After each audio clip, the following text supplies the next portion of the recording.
So we move to item 9.1, a notice of rescission. That's on page 19. We're just going to excuse Councillor Mathers, who has a conflict on this issue.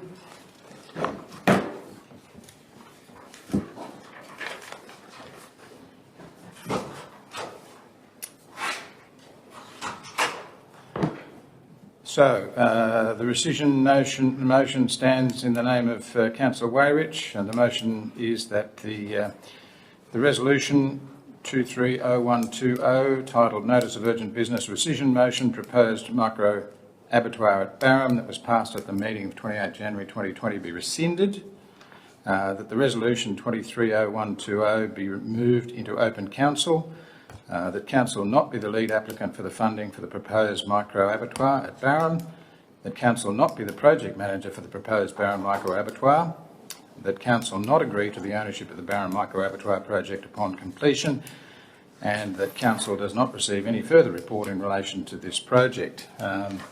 That's the motion put by Councillor Weyrich. Would someone like to second that? Councillor Campbell, thank you. Councillor Weyrich. Thank you, Mr Mayor. Look, I probably need to take some advice on this matter, given that part of it, the original part, I believe, was in confidential. The rescission motion at the last meeting, according to the paperwork, was in confidential. Now it's in open council. I'm not quite sure what parts I can speak about and what parts I can't speak about, because, as I say, some parts were in confidential and some are not. My first line is that it be moved into open council, and I thank the General Manager for bringing it into open council, because I think that's the appropriate place for it, but I'm a little unsure as to what I can and can't say in relation to confidential.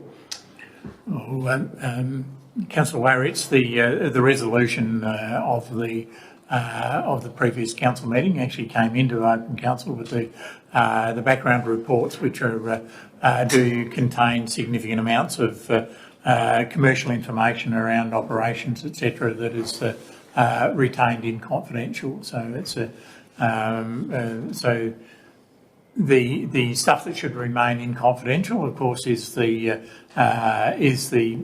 sort of commercial information around those around the applications, etc. Yeah. So I take it by that there is an element of commercial.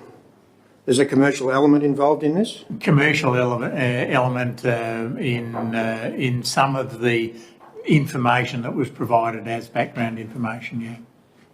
Okay, so Murray Plains Meat Cooperative is a cooperative made up of how many people? 19 farmers, I believe, is that right, Mr. Yes, so it has 19 members of the cooperative at this stage. Okay, so my recollection of the first time this came before council in November was that, and I do distinctly saying after the discussion that I thought senior staff were trying very hard and pushing very hard to get this across the line, probably a bit harder than normal, and that made me very suspicious. And I thought that was the end of the matter until I'm hearing that a rescission motion was put up at the last meeting. There is a commercial aspect to this, and I would question why council would want to get involved in a commercial aspect such as this. We have no place in micro abattoirs, in abattoirs anywhere, doing anything. If there are 19 people involved in this co-op, why don't 19 people go ahead and do what it is that they should do to get this across the line? Why is council getting involved in this, given that there's a commercial aspect to this, and the people in the co-op will want some sort of a financial return, I would imagine. That's my thoughts on it. I'm greatly disturbed that council agrees to accept ownership of the Barham Micro Abattoir upon completion. Now, maybe that needs some more clarification, but I'm certainly not in favour of this council owning an abattoir of any size or shape or form. I think that's not what we do. We are roads, rates and rubbish. Having said that, I do understand that there is a need for us to advocate on behalf of certain groups, but abattoirs come and go all the time. The Naniloquin one, they tried that year in, year out, it didn't work. The Echuca Abattoir is open and it does struggle, from opens and closes a fair bit for financial reasons, I'm told. I just don't see why this council would want to buy into an abattoir, become the owners of an abattoir, and that's how it reads. Now, if that's a typo or it's been written incorrectly, somebody needs to set me straight, because for my money, council has no business in abattoirs. That's it, Mr Mayor. Thank you. Someone like to speak against this motion? Can do that if you want. Thank you, Councillor Wise. Through you, Mr Mayor. I didn't really want to see another rescission notice on this, but it's happened and that's the way council works.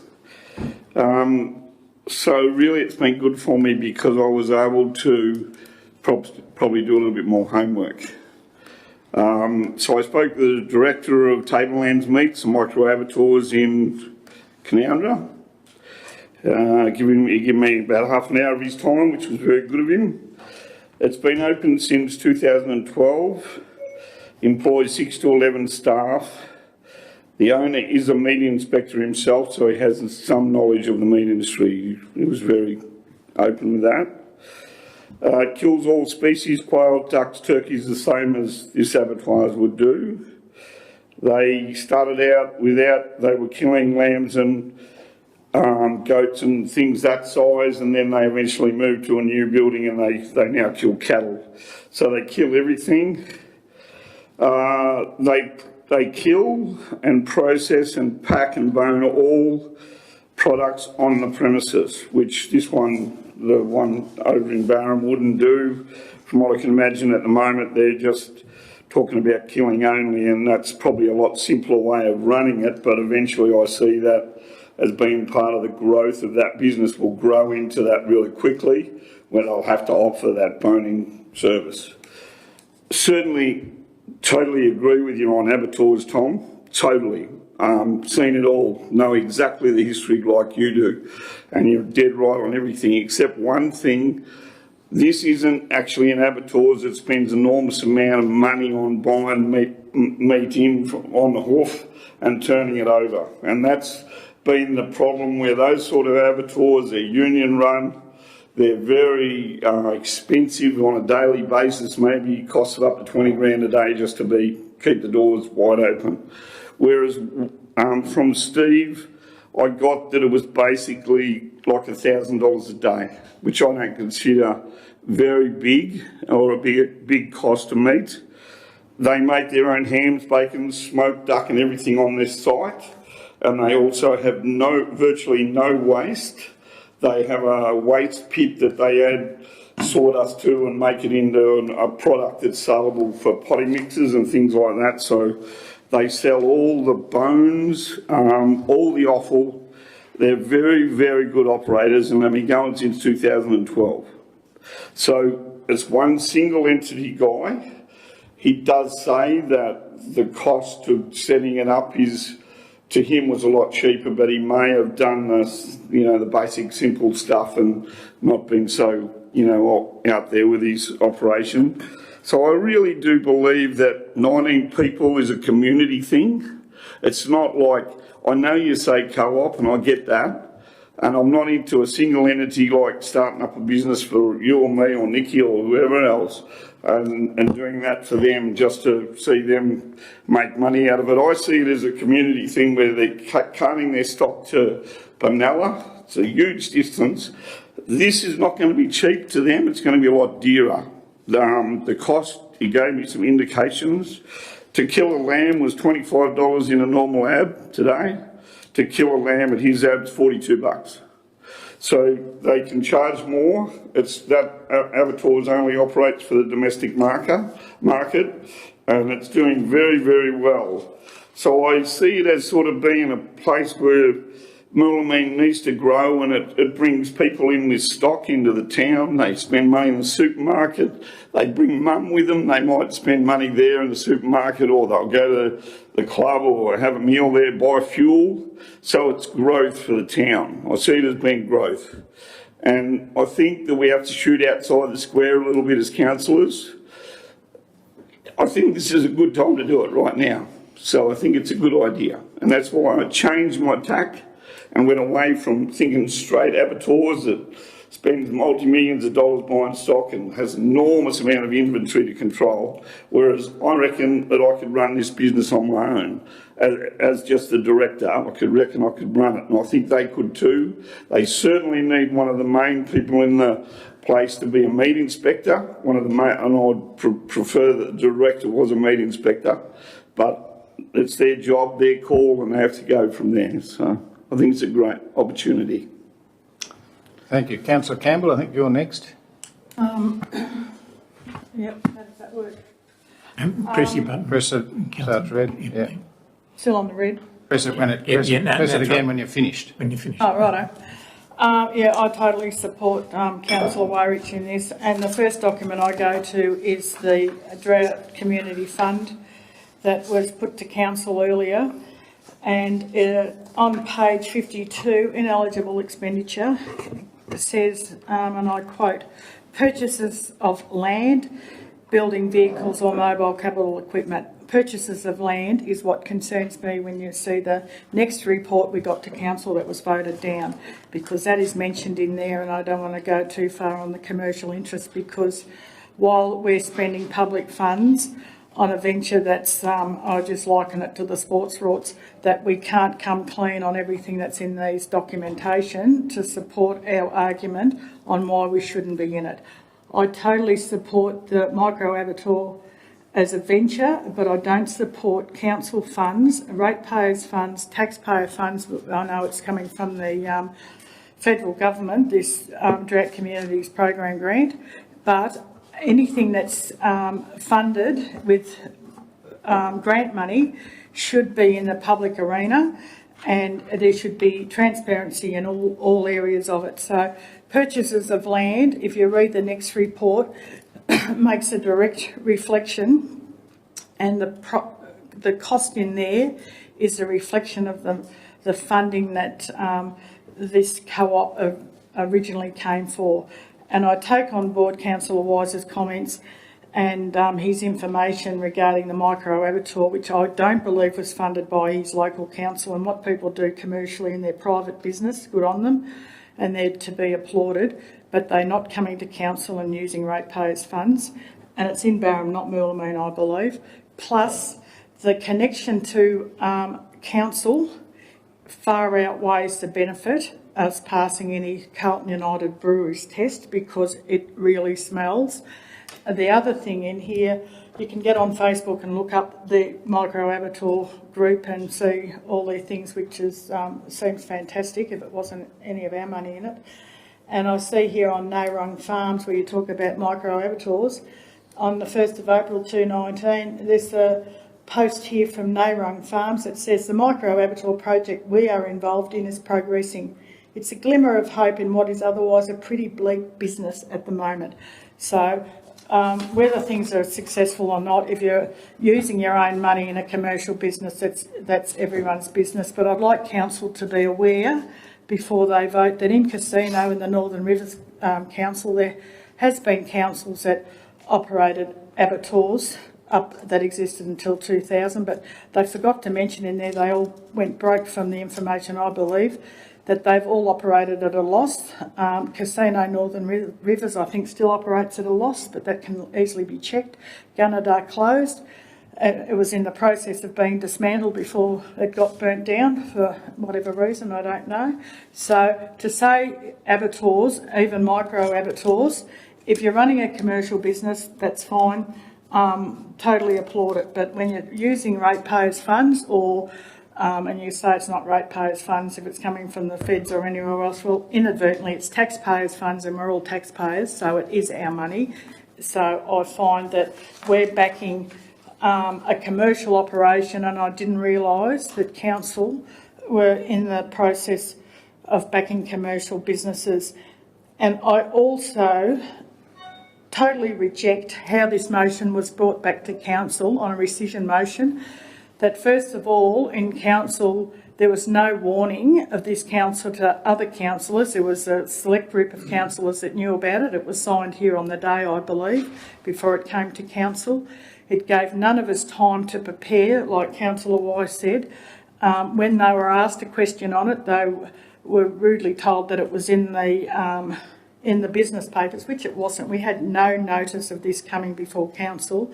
So I just think if it's urgent business and it's kept as a secret, you should at least give councillors the opportunity to digest the information being put forward and give us a chance to research our fors and against and find out a lot more information when we're talking a considerable amount of money from both the drought funding, and if you look at what our farmers are going through out there, when it doesn't meet the targets, other people have tried to get private businesses over the line in the drought funding, and they were immediately struck out because it was a commercial operation. So on one hand, we're telling people they're out of business, and yet on the other, we're giving people a huge benefit. And because it's so close to council in more than one way, which I really don't want to divulge given how much we can put out there, I just think that, as Councillor Wayrich says, if it looks and smells like a duck, it probably is.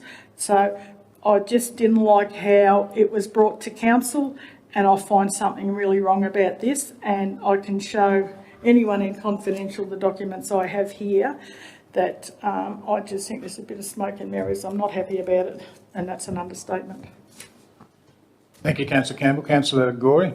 Look, I'll speak in support of the project. It's a great opportunity. Barham, like a lot of rural economies, with the water buybacks and drought, is really suffering with employment. So the opportunity to create 15 jobs in a small town like Barham is just an opportunity too good to miss. And look, the other discussion here is there's a principle associated with what council should be spending their money on. I think council even here, and even the council before, Murray Shire, over the years, they have spent money on non-council interests, invested money.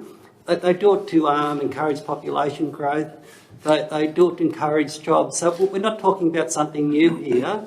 And also believe as well, I'll take it on the advice of the staff here, that there is no financial liability with the co-op. So ultimately, the success of this co-op is up to them, whether that they pass or fail. But I think initially, like, we're investing, it's actually state funding or Commonwealth funding, and I think it's a good spend of the dollars. Thank you. Any other speakers for or against?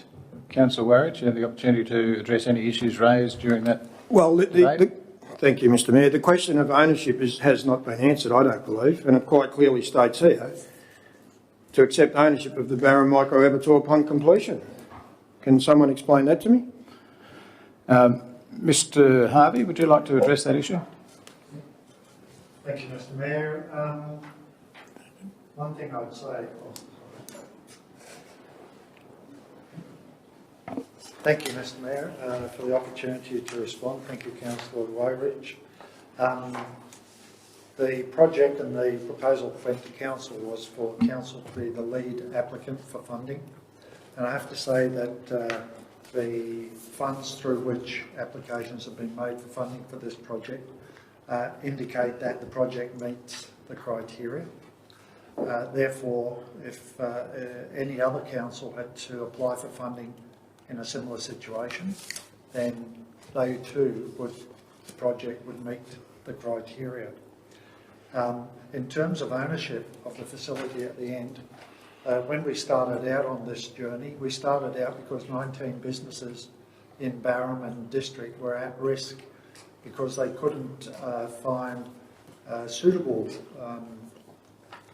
processing facilities for their livestock, because, as you rightly pointed out, that these larger abattoirs were closing down. So the one in Echuca, the one in Gunbar, the one in Deniliquin, and so on. And so for these businesses to survive, they will have to build a facility within their own area so that they can process these livestock. It came to our attention after the expressions of interest stage of the request for funding that it was unlikely that the government could support a new entity like the cooperative. It's been formed just of late, has more than 19 members, but they have 19 members who have indicated that they'll process livestock there. So, Council, in speaking to the Department of Premier and Cabinet and Regional Development, we're encouraged by Regional Development to perhaps take over the leadership of the project, to take over the management of the project, and to take over ownership of the abattoir for a limited period of time. And that the federal government would feel a lot better, and the state government would feel a lot better that it was in council's control. So the whole basis of the ownership is only for a period of council's determined, and I would be recommending to council that it be over a period of 5 years, to let the co-op get on its feet, to let it build its business, and to take over ownership of the facility at some later stage. The operation of the abattoir, the micro abattoir, will not be council's business. That will be the business of the co-op. They will lease the facility from council, and part of that lease, the proposed lease, that will have to come back to council anyway if we're successful in getting funding, would be my recommendation that they would pay a minimum lease to council. They would be responsible for all repairs and maintenance, and they would cover the cost of depreciation. So ownership, yes, would be vested in council for a period of time that council's happy with. Thank you. And Mr Mayor, that concerns me greatly. You're talking about leases, you're talking about 5-year ownership of abattoirs. This is not what we do. Who is the property owner? Because at the very first meeting, we were led to believe that it was a relative of a councillor. Now, You were... what I'm trying to say is, Mr Mayor, it's getting messy. Yeah, well, look, it's a complex issue. It wouldn't be in front of council otherwise. My understanding is that the proposed abattoir is to be built on Councillor Mather's property. That's why it's not here. It says it here that it is on Councillor Mather's property. Yeah. It says it on the agenda. So that's why he's not here. That's why he's taking no part in these debates. You've had the opportunity to sum up, to address issues that were raised during the debate. You're kind of raising new ones now. So unless you have something that was relevant to the issues raised during the debate. Well, Mr Mayor, as a result of some of the comments by councillors, I'm trying to address some of the things that they've said, and if this requires further exploration, I think you should be able to let us do that. Well, I think the rules of meeting conduct allow you to address issues that have been raised by others during the debate, and that's the extent of your response. Well, I disagree with that, but if that's your call, then that's your call. But look, this doesn't smell right. Just doesn't smell right, Mr Mayor. I have some grave concerns, and Councillor Wise talks about what's happening up north. Well, they've got water up north. We don't have any water here, as far as I know. New South Wales farmers in this part of the world are still on zero allocation. Where's the water going to come from for the stock? And both the federal government and the opposition are saying zero emissions by 2050. Agriculture is virtually dead in this country if that's the case. Now, I'm not going to look into the future. I don't know whether that's realistic or not, but I think agriculture in this part of the world is under severe duress, and I can't see anything that makes me think that's going to change. And as far as this coming to council, and I wasn't there, as urgent business, well, I've tried to get urgent business across the line. I've tried to get rescission motions over the line, as you know, and I've been told 3 days, no exceptions. How this one got across the line makes me even more suspicious, Mr Mayor. Thank you. That closes out the debate. I want to answer some of John's comments. No, you can't. It's the debate process. Well, when it was lost the first time, we didn't get to our whole agenda because you were trying to get some of the councillors over the line to support it before you pushed through the rescission motion, and now you're shutting us down. It's such an important debate. Everyone wants to know about it. And here we are being closed down again. And well, I asked at the time when after you had spoken if anyone else would like to speak. Nobody did. I asked Councillor Campbell to close the debate, which he has done. Councillor Weyrich. Councillor Weyrich to close the debate, which he has done. The procedure now is that I put it to the vote, which I am doing. So those in favour of the rescission motion, moved by Councillor Weyrich. That's lost. Thank you.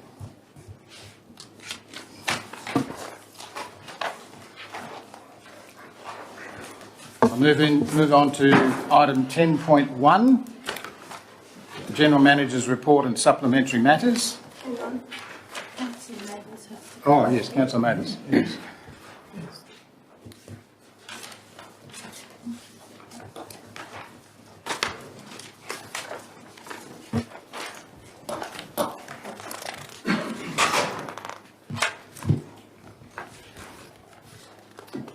Thank you, Councillor Mathers.